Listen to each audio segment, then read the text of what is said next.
করতে যায়। হজ করতে গেলে আমাদের হাজি সাহেবরা একটা নির্দিষ্ট জায়গায় আছে বাংলাদেশে হাজিদের জন্য, সেখান থেকে এহরাম বাঁধতে হয়। কিন্তু বিশ্বনবী ওই সময় বলে গিয়েছেন, এখনো কেউ যদি মসজিদে আকসা থেকে এহরাম বাঁধে, এহরাম বেঁধে হজ করার ব্যাপারে বিশ্বনবী উৎসাহ দিয়ে গিয়েছেন। বলেন সুবহানাল্লাহ। হজ করতে যাবে ফিলিস্তিন থেকে প্রায় সৌদি আরবের রাস্তা প্রায় 250 থেকে 300 কিলোমিটারের রাস্তা।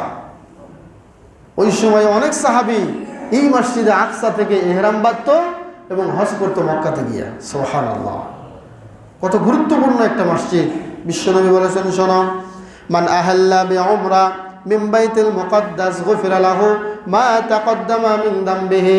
ও আমার সাহাবীরা, যে ব্যক্তি হজ করার জন্য বাইতুল মাকদাস থেকে ইহরাম বেঁধে হজের নিয়ত করে ফেলল, বিশ্বনবী বলেছেন ওই ব্যক্তির জীবনের সমস্ত গুনাহ আল্লাহ ক্ষমা করে দেবেন।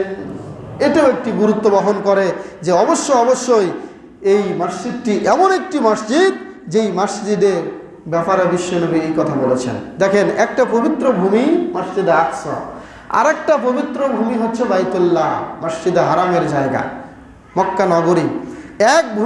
এক পবিত্র ভূমি থেকে আরেক পবিত্র ভূমিতে যাওয়া, এটা সৌভাগ্যের কিনা? এটা একটা সৌভাগ্যের বিষয়। একটা পবিত্র জায়গায় যাচ্ছেন, যাওয়ার পরেও আরেকটা পবিত্র জায়গা থেকে যদি আপনি ইহরাম বেঁধে যান, এর চেয়ে সৌভাগ্য আর কিছু হতে পারে না। ইমাম মুনজিরি তিনি বলেছেন এই হাদিসটি খুবই সহিহ এবং সনদ তার অত্যন্ত শক্তিশালী। বলেন সুবহানাল্লাহ। এই হাদিসটির ব্যাপারে অনেকে কিছু